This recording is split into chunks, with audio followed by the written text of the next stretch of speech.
Ernakulam തൃപ്പൂണിത്തുറയിൽ KSRTC ഡ്രൈവർക്ക് മർദ്ദനമേറ്റു. വാഹനം മാറ്റാൻ ഹോൺ മുഴക്കിയത് ചോദ്യം ചെയ്തായിരുന്നു ഇന്നോവ കാറിന്റെ ഡ്രൈവർ KSRTC ബസ് ഡ്രൈവറെ മർദ്ദിച്ചത്. തലയ്ക്കും കൈക്കും പരിക്കേറ്റ KSRTC ഡ്രൈവർ സുബൈർ ആശുപത്രിയിൽ ചികിത്സയിലാണ്. എറണാകുളം ഡിപ്പോയിലെ ഡ്രൈവറാണ് സുബൈർ. ഇന്ന് രാവിലെ 7:30ഓടെയായിരുന്നു സുബൈറിന് മർദ്ദനമേറ്റത്.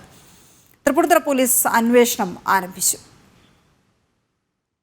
ഞാൻ എറണാകുളത്ത് നിന്ന് കട്ടപ്പനയ്ക്ക് സർവീസ് പോയിരുന്നു. അപ്പം തൃപ്പൂണിത്തുറ ജംഗ്ഷനിൽ വെച്ച് എൻ്റെ ബസ്സിൻ്റെ മുമ്പിൽ ഒരു ഇന്നോവ കാറുണ്ടായിരുന്നു.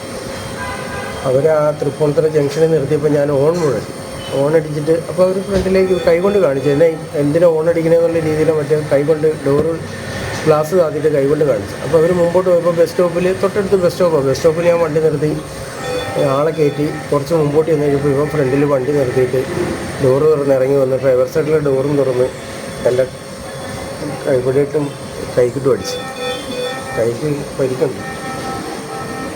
അസഭ്യം പറഞ്ഞെന്ന് പറഞ്ഞാൽ ഒരുപാട് ചീത്ത വിളിച്ച്. ഒന്നും ചെയ്യാൻ പറ്റിയില്ല, ഒന്നും നമുക്ക് പ്രതികരിക്കാനുള്ള സമയം കിട്ടില്ല. അതിനു മുമ്പ് എല്ലാ സംഭവം കഴിഞ്ഞ് നമുക്ക് വണ്ടിയെടുത്ത് ഞാൻ പോയി.